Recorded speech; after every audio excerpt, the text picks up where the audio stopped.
네, 안녕하세요. 세상에서 가장 작은 책방에서 7.5평형 선택거리로 돌아온 예따 책방입니다.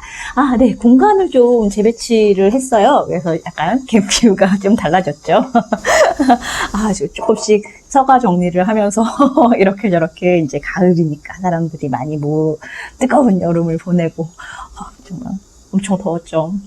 비도 많이 오고 막 그래서 그런 날들을 지나서 드디어 아주 선선한 바람이 이렇게 불어오는, 이제 반바지를 아직 입고 다니는데 반바지가 되게 어색한 계절이더라고요. 그래서 왜 나만 반바지 입고 있지? 막 이런 느낌? 그래가지고 살짝 뻘쭘하게 요즘 이제 다니고 있는데, 이런 날씨 제가 너무너무 좋아해가지고 책방 문도 활짝 열어놓고 막 그러고 살고 있습니다. 네, 놀러 오시고요. 요번에 소개시켜드릴 책은요, 정말 오랜만에 왔죠. 서점은 왜 계속 생길까? 네, 유유 출판사에서 나왔고요. 이시바시 다케우미 지음 박선영 옮김으로 되어 있는데, 이 책을 쓰신 분은 사실 서점인들의 교과서라고 불리는 서점은 죽지 않는다, 이 책으로 많이 널리 알려져 있는 그런 이제 작가분이자 기자인데, 작가분이기도 한데, 이 책도 이제 서점 뭐 이런 거에 관심이 많다 보니까 집에도 이제 좀 읽다가 다 읽지는 못하고 읽다가 덮어둔 이렇게 꽂아놓은 이제 책 중에 하나였는데, 그러게 서점은 왜 자꾸 생길까? 책 안 팔린다 그러고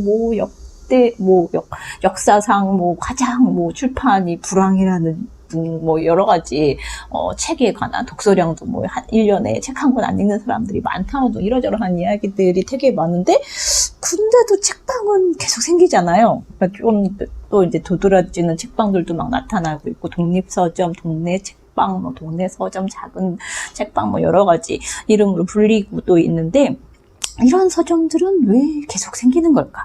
오히려 큰 서점들은 좀 많이 줄었죠. 저도 전 사실은 책방이 왜 계속 생길까 보다는 사람들이 어떻게 하면 책방을 찾을까, 그리고 지갑을 열까, 이런 거에 관심이 좀 많은데, 그러다 보니 책방도 계속 꾸준하게 생기는데, 카페와 같지 않을까? 나는 그런 생각을 좀 많이 했어요. 막 사람들, 열심히 일하던 사람들이 이제, 회사 이제 그만두고 나서는 어디에 좀 이렇게 한적한 곳에 가서 카페 차리면서 자기 시간 반, 이제 돈 버는 일 반, 이렇게 살고 싶다, 이런 것들이 되게 많았었잖아요. 그 한 축에 작은 책방이 있는 게 아닐까, 저는 그런 생각들을 되게 많이 했었는데, 이 저자는 뭐라고 할까, 그런 부분이 좀 궁금해서 들여다본 책이에요. 부제는 책방의 존재 이유를 찾아 떠나는 여행.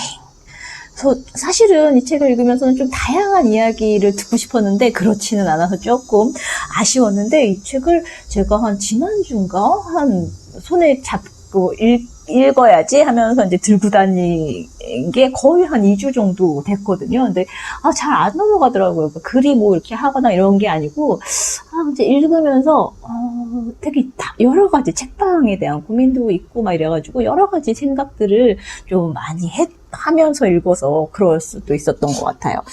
자, 저자 소개 먼저 갈까요?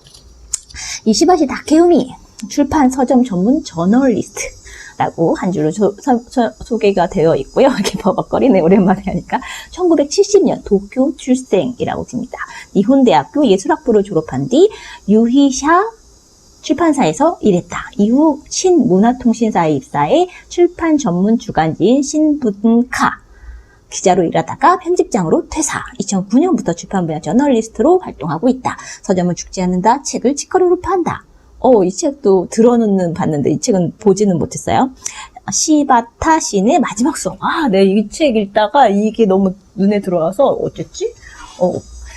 이게 전설의 책방지기에 관한 책이에요. 그래갖고, 이걸 읽고 또 좀 배워야 되겠다, 이런 생각하면서, 책도 갖다 놓기도 하고 그랬었는데, 이제 읽으면서 그러니까, 몇 챕터씩, 책방들, 이렇게 서점들 소개한 책이니까, 이렇게 읽다가 생각하다가, 이렇게 아이디어 있으면 아이디어 하다 보니까, 거의 한 2주 정도를 이렇게 띄엄띄엄 이렇게 읽었던 것 같아요. 하다 말고 서가를 정리해야겠어. 공간을 재배치해야 되겠어. 이러면서 막 책방들을 뒤집어 엎기도 하고 그랬습니다. 표지로 가면 꼭 책방이어야만 했던 사람들의 작지만 울림 있는 목소리.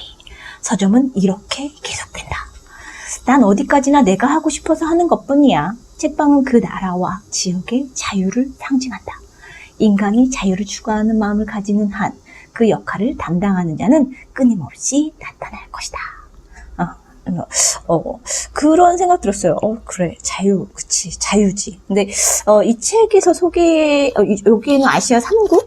세 개의 나라의 책방들을 소개를 하고 있는데, 생각보다는 이렇게 풍부한, 다양한 이야기가 담겨 있진 않아요. 주제의식이 딱 하나가 있는데, 언론의 자유라고 이야기를 해야 되나?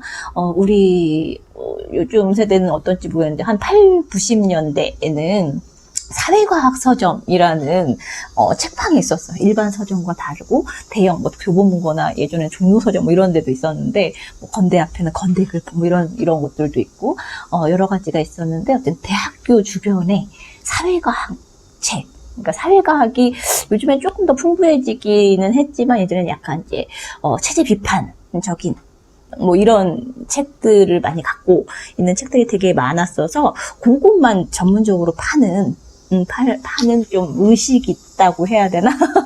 그런 서점들이 막 이렇게 붐을 대학가에는 좀 이렇게 꼽을 수 있을 만큼 있었는데, 그런 서점들에 굉장히 많이 주목을 해 있더라고요. 그래서 한국, 타이완, 홍콩의 현재와 과거에 존재했던 여러 서점들을 이렇게 22곡지에 거쳐가지고, 이제 다녀온 이야기들, 그 속에서 이제 뽑아낸 주제의식들, 이런 것들을 가지고, 이야기를 썼는데, 우리나라의 경우에도, 우리나라 같은 경우는 이제 광주를 키포인트로 해서, 했어요. 한국 민주화와 서점이라는 주제로, 1, 2, 3 해서 이렇게 해놓기도 하고, 의외로 여기서 조금 벗어난다 싶은 게 충북 괴산의 숲속 작은 책방. 이거하고는 좀 안 어울리는데 얘는 왜 들어갔지? 이런 느낌의 서점 이야기가 맨 처음에 나와가지고 약간 다 읽고 나서는 얘가 좀 튀네? 이런 생각이 좀 많이 들기도 했어요.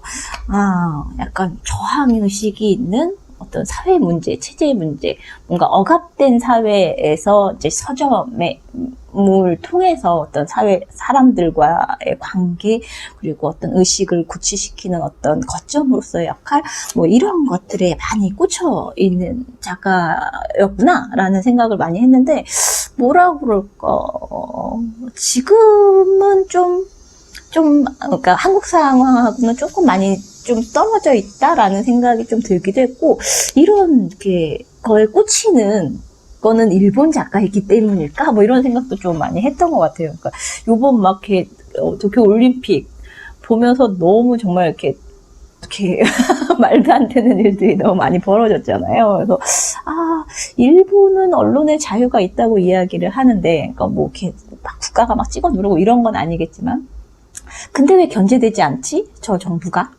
왜 집권 세력이 바뀌지 않지? 이런 생각들 되게 말도 안 되는 후쿠시마 그런 원전 폭발 사고나 이런 것들 막 보다 보면 일본 왜 저러지? 80년대만 해도 일본처럼 일본은 우리나라보다 20년 앞서 있고 이런 이야기들을 막 들으면서 자라는 세대인데 지금은 너무 이렇게 쇠락해가는 말도 안 되게 쇠락해가는 그런 일본의 모습들을 보면서 되게 여러 가지 생각들이 막 떠올랐었는데, 어렸을 때는 일본의 독서력, 출판 강국, 애니메이션 강국, 이런 것들을 늘 보고 듣고 자랐었는데, 지금의 현재 스코어, 우리나라가 그동안 이제 또 비약적으로 성장한 부분들도 있고, 케이팝이다, 한국 문화 자체가 이제 또 세계로 뻗어나가기도 하고, 코로나, 요번 같은 경우에도 이제 K 방역 하면서 이제, 쟤네 나라는, 잘하는데, 이런 인식들을 이렇게 쫙 펼치고 있기도 하지만,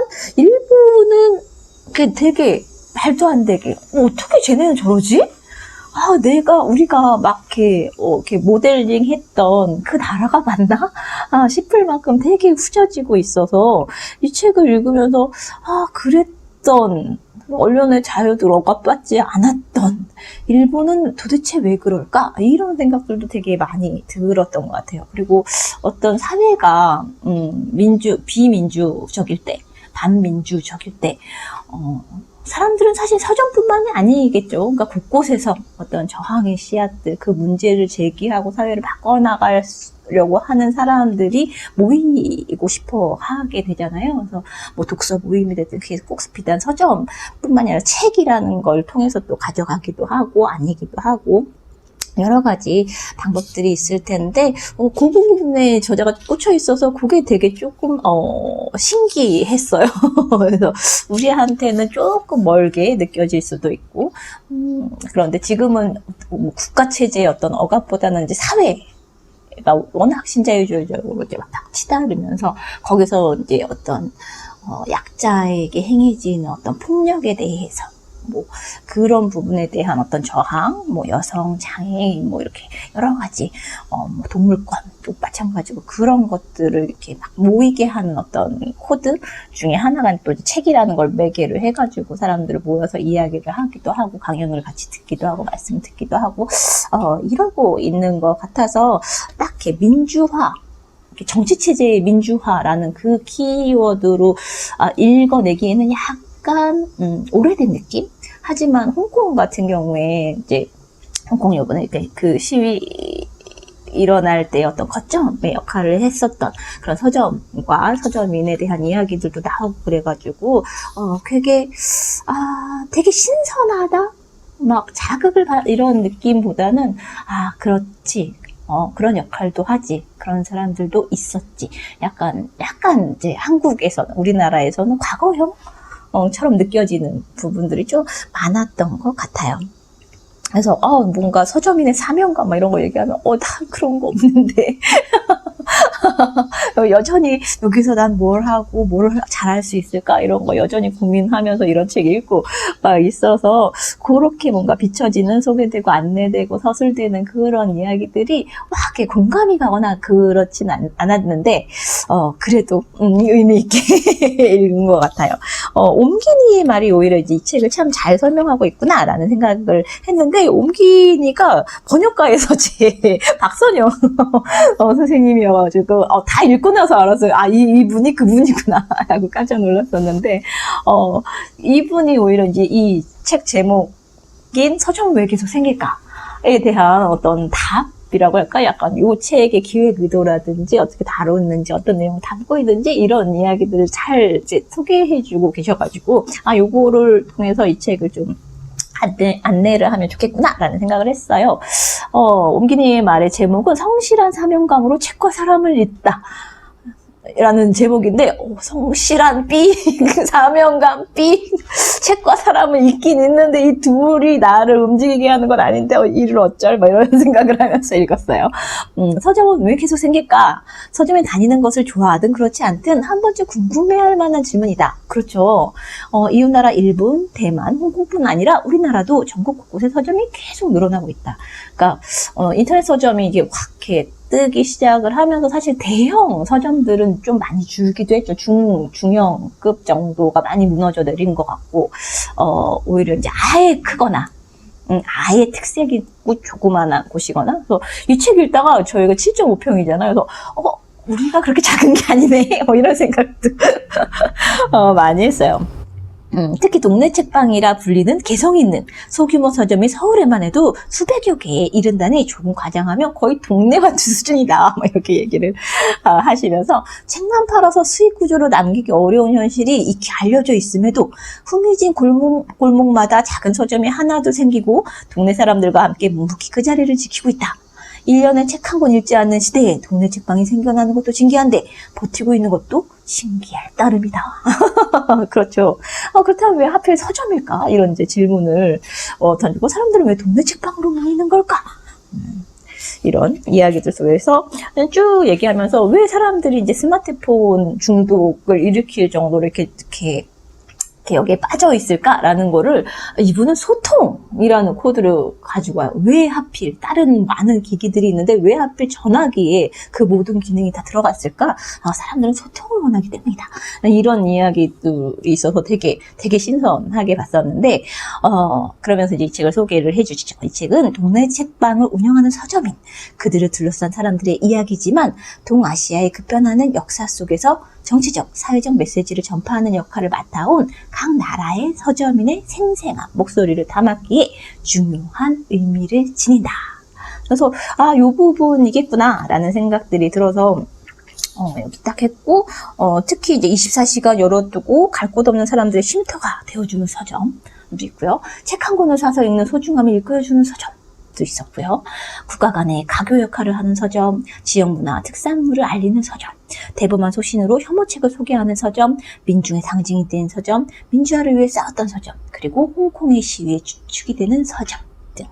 저자는 서점이란 무엇인가를 생각할 때 이 서점들을 떠올릴 것이라고 말한다 하면서 이제 이야기를 하고, 요런 것들 중심으로 많이 서술이 되어 있어서 지금 2021년에 우리나라의 서점을 이렇게 떠올리면서 보기에는 약간 올드한 느낌도 들지만, 한방지기라면 서점인이라면 한 번 정도 읽어보면 좋겠고, 서점을 한번 차려볼까라는 생각을, 작은 책방, 독립책방, 뭐 동네 서점 뭐 이런 것들 한번 해볼까 이런 생각을 갖고 계신 분이어도 한번 읽어보면 좋으실 것 같고, 그냥 서점 얘기 좋아하고 뭐 이런 분들도 읽어보시면 좋을 것 같고, 세상에는 어떤 서점들이 있나 이런 거 이렇게 궁금해하시는 분들 꼭 있잖아요. 그런 분들도 읽어보시면 좋을 것 같습니다. 저는 이 책에 이어서 전설의 책방지기 이야기를 담은 이 책을 빨리 읽어봐야 되겠다라는 생각이 들었고, 서점인들의 교과서라고 불리는 이 책도 머지않아서 완독으로 정리를 좀 해봐야 되겠다라는 생각을 하게 해준 책입니다. 네, 궁금하신 분들 읽어보시고요. 안녕.